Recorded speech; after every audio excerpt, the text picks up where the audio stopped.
Hey guys, welcome back to my channel. It's Viva Pink Posh. So as you guys can see, we are finally going to be doing this well-awaited video. You guys have been asking me for this video from TikTok since like forever. So the first thing you want to make sure is that you have protective gear. You're going to need gloves, and you're also going to need a respirator mask. These are very important, guys. Also a long sleeve shirt. You want to make sure you're protected. So then you're going to need your resin. I get mine from eBay and I buy the 2-gallon kit.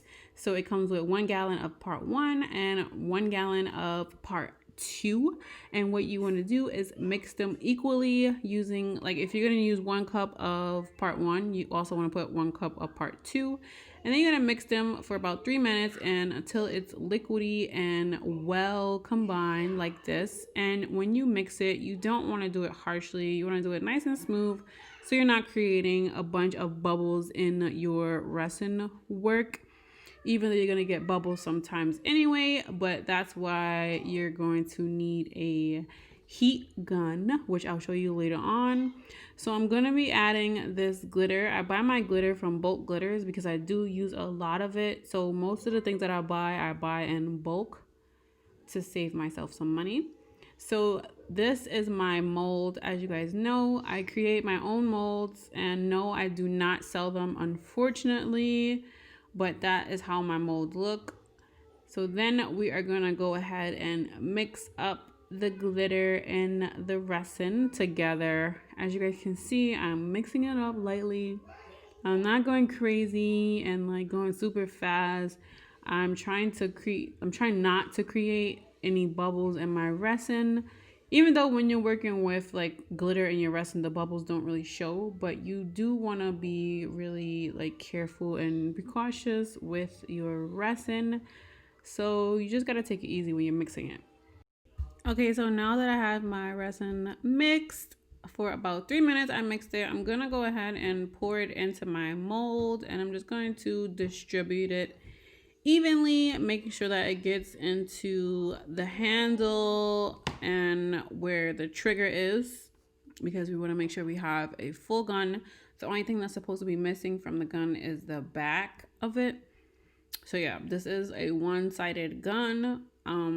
I did think about making a 3D one, but for now I'm just gonna stick to this one because I really like the way they came out. And 9 out of 10, these guns are gonna be displayed, so I don't think it really matters for it to be double-sided. Okay, so when I pour my guns, a lot of the times the resin goes over the part that's supposed to be where the trigger is. And then that's just when I go in with my hand drill, and I pretty much have to scope that area out so that it looks perfected. So of course I'll have the information for the drill in the description. And this is the heat gun that I use. After I pour my guns, I go over it with this heat gun to pop any bubbles just for a few minutes. This always works. Before I had this gun, I used to get a lot of bubbles on the back of my resin guns, and now they're all good. And I also heard that you can spray alcohol to pop the bubbles, but for now we don't have any alcohol because of the whole coronavirus, so I just use this heat gun and it works perfectly for me. But always remember that what works for me might not work for you, so you just have to find out what works best for you.